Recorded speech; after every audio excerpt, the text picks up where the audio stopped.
Hey guys, welcome back to Love Inspired Tags. My name is Jamie and this is my channel. It is basically a collection of videos about my journey on being a reseller.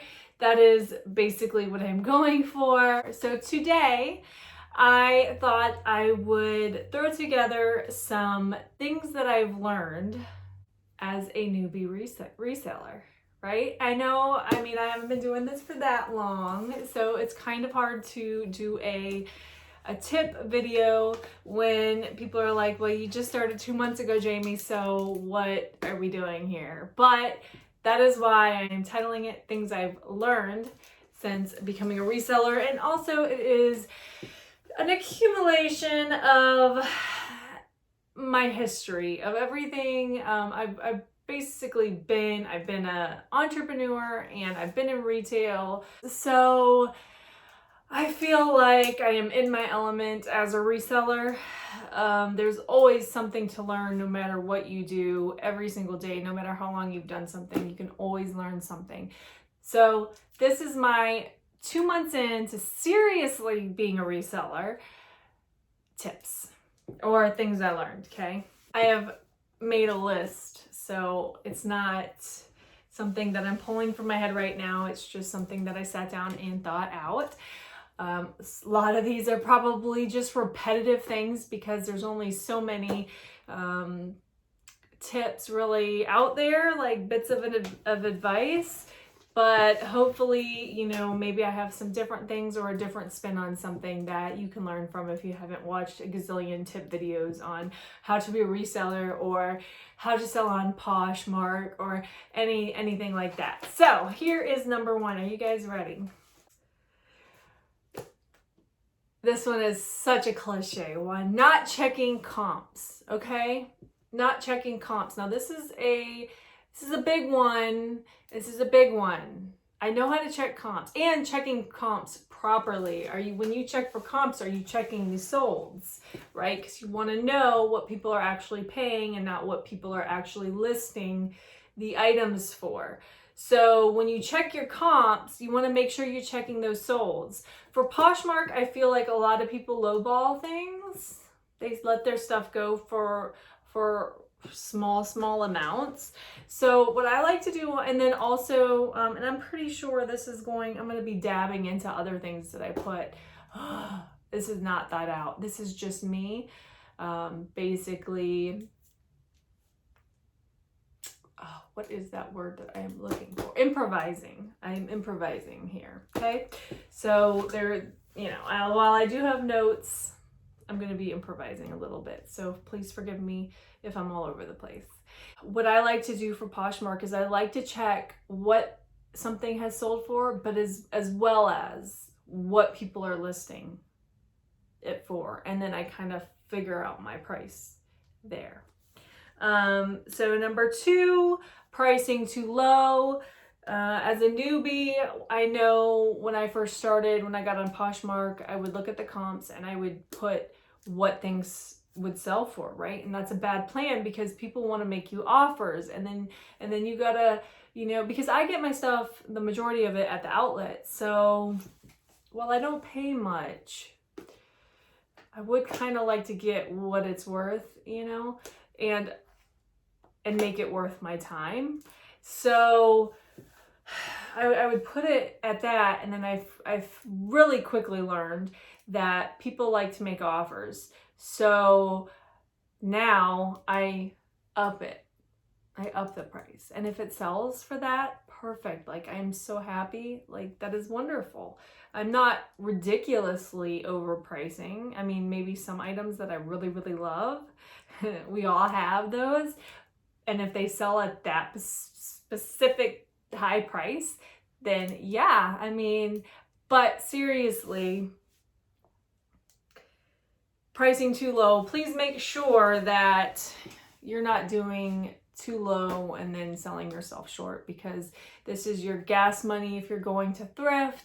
This is your time that you're spending thrifting. This is your time you're spending getting these items ready to be sold and photographed. This is your time shipping Do you know what I'm saying? Don't sell yourself short, okay? And then also, it kind of, it really affects Poshmark as a whole. And I'm not here to criticize people who are selling their things at low prices. Who am I to tell you what to price it at? I'm just saying,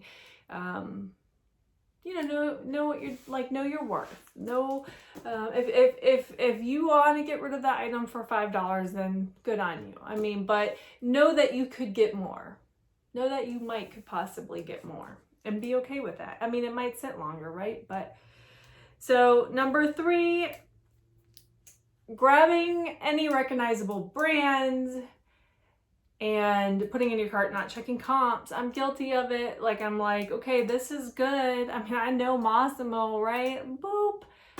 I know, Morona. I know No Boundaries, which I would not pick up. But do you get the point? Like, seeing a brand and not checking, because sometimes even expensive brands might not have a good resale value. I've learned that. There are things out there that go for retail for a lot of money, but you can't resell them for a lot of money. That's just something to keep in mind. Check your comps. Poshmark. Okay, so this is Poshmark exclusive. Listing too low, not allowing room for offers. Yes, that was something that I did. I touched on that above, like I figured I would. I'm kind of going to be repeating myself through some of these.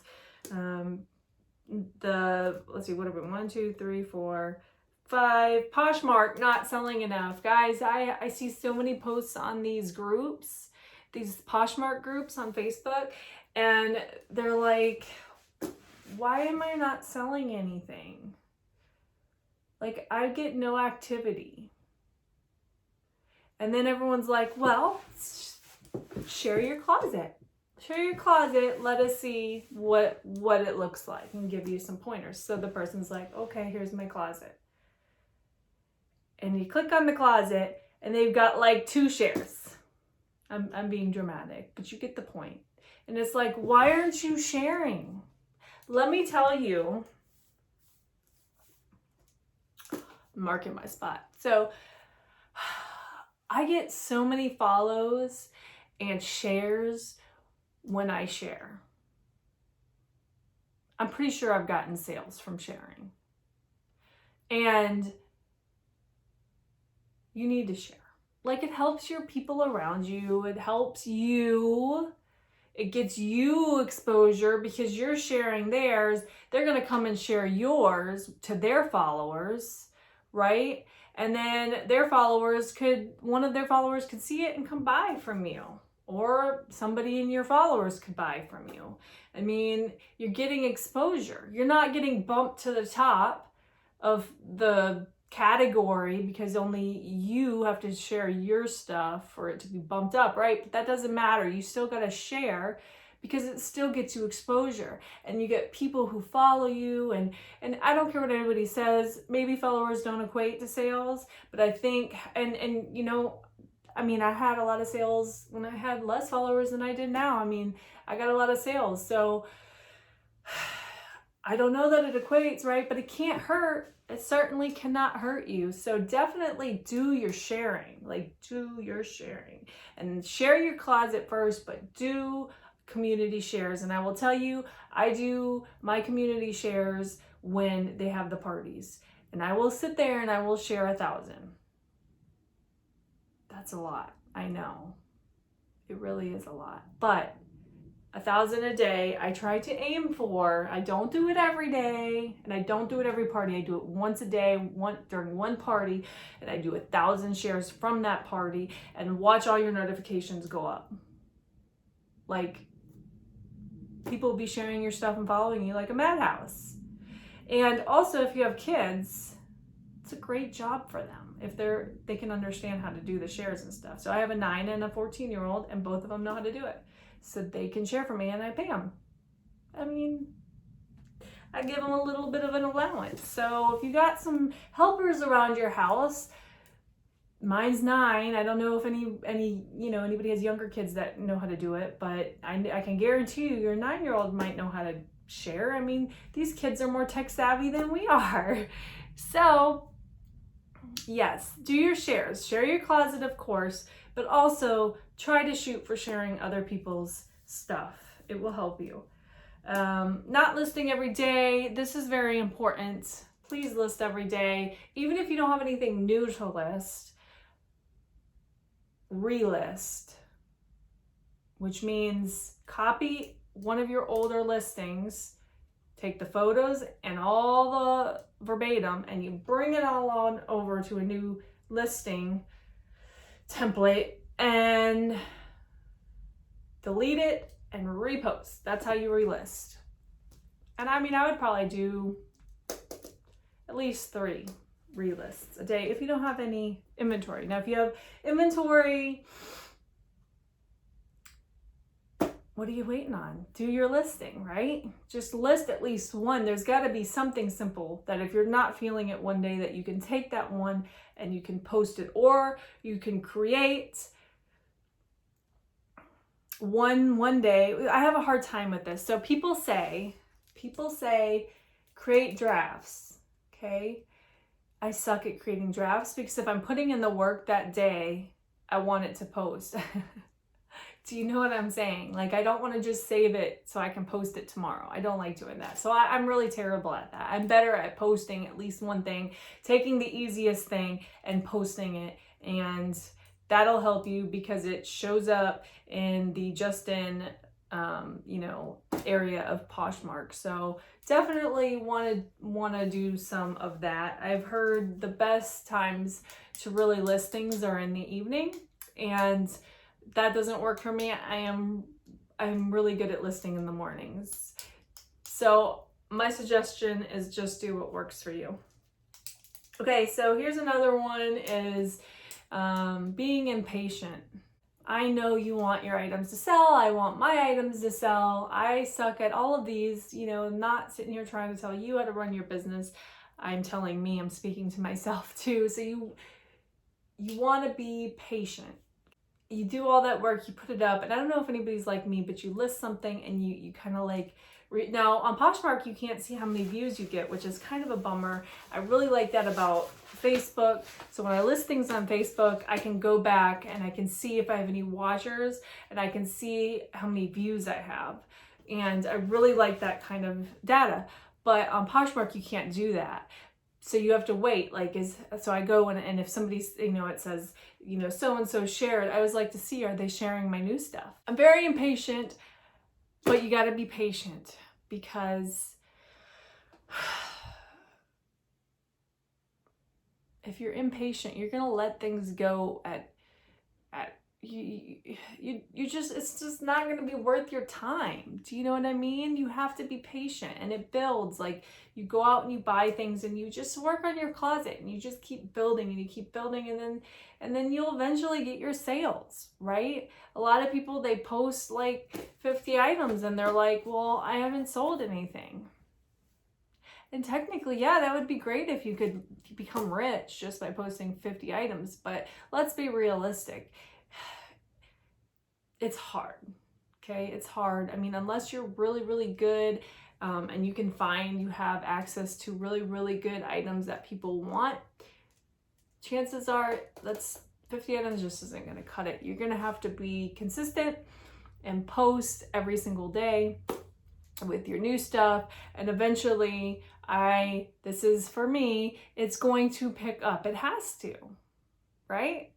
It has to. So just stay calm, post, do what you got to do every day and celebrate that. And eventually, I mean, you'll get sales coming in. Okay, I firmly believe that. And I'm talking to the newbies because I'm sure we got some seasoned people watching and they're just like, this just doesn't apply to you. This applies to the new people who might be feeling discouraged. Just be patient. Okay. Oh, this one's a good one. Accepting bad clothing, which is like they're in their condition,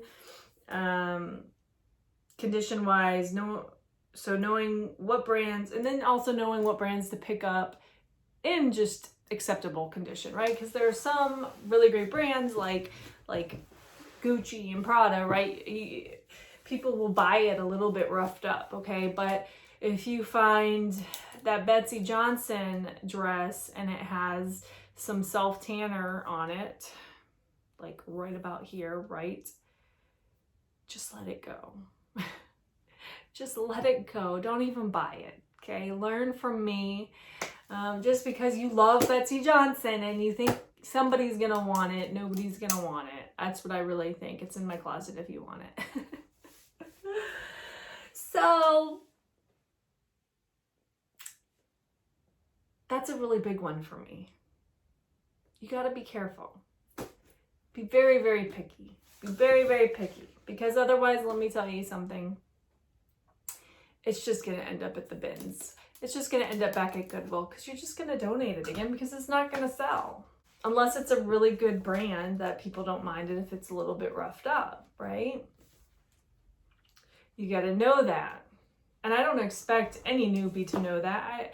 I don't expect myself to know that. I'm learning. This has been, I've been going at this hardcore for 2 months.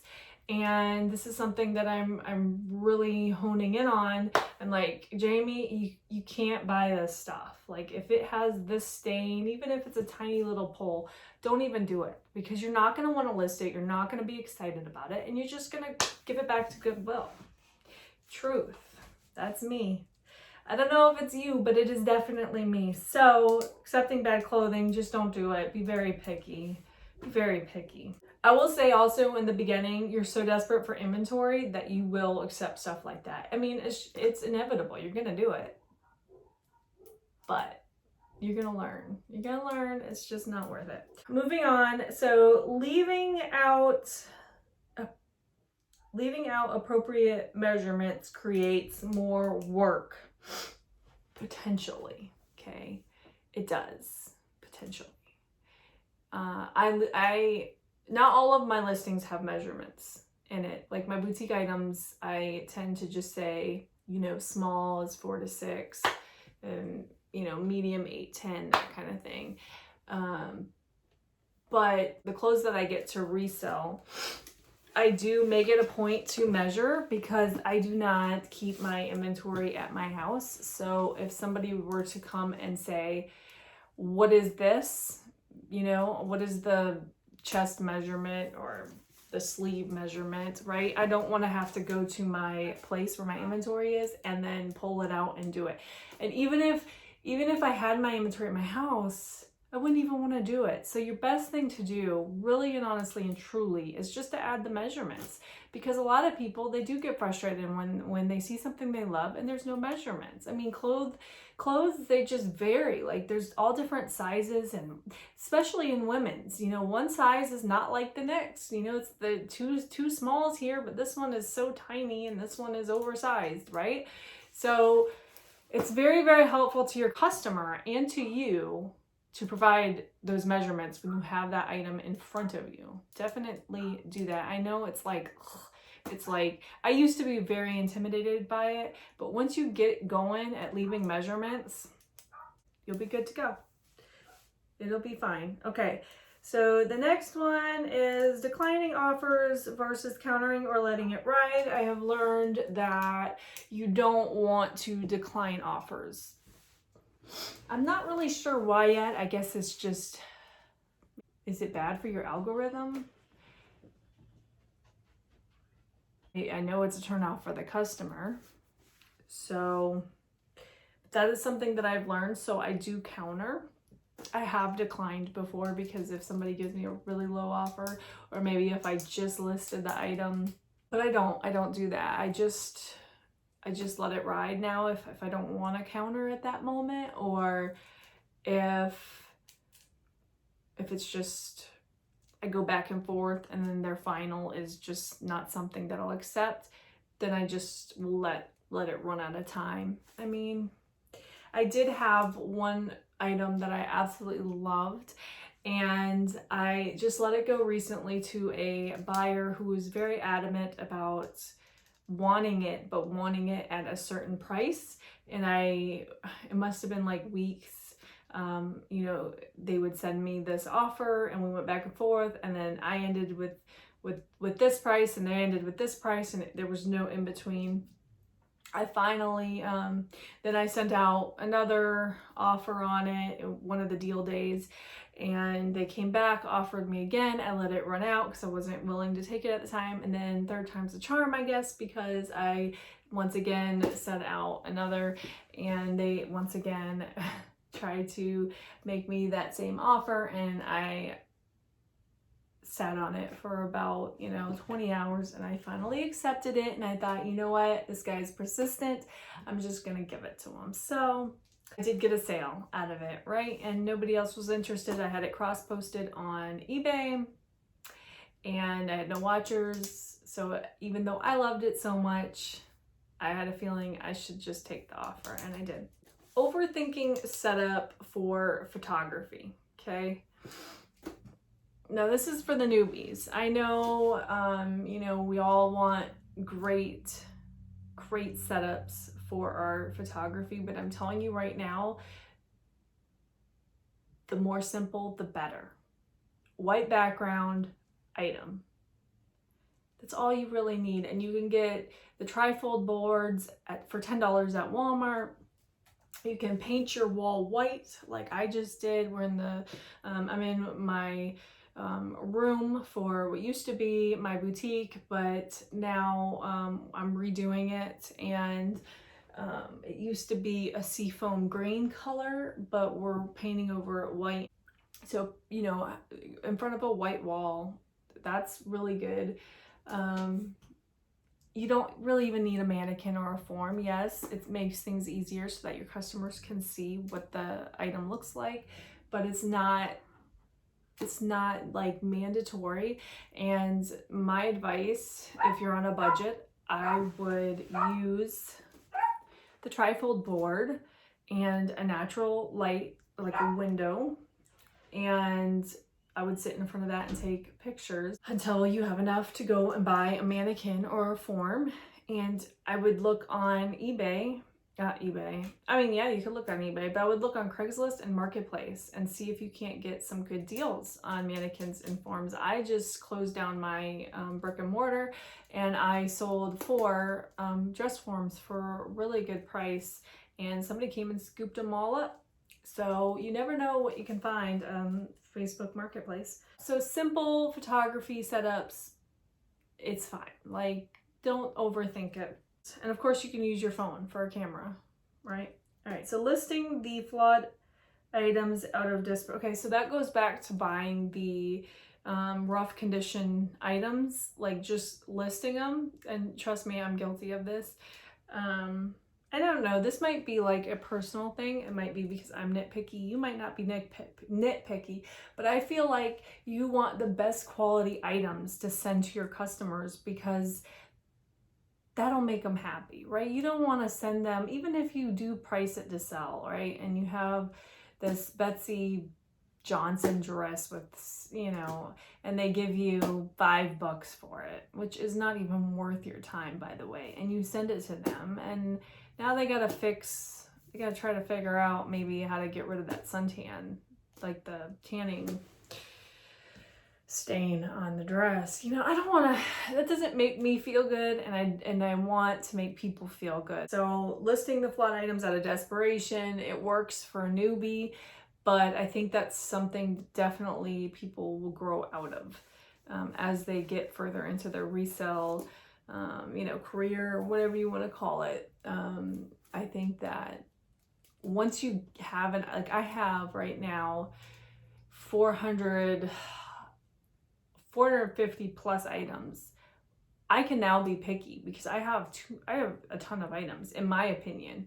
When I was just starting out, I just wanted to fill my closet, right?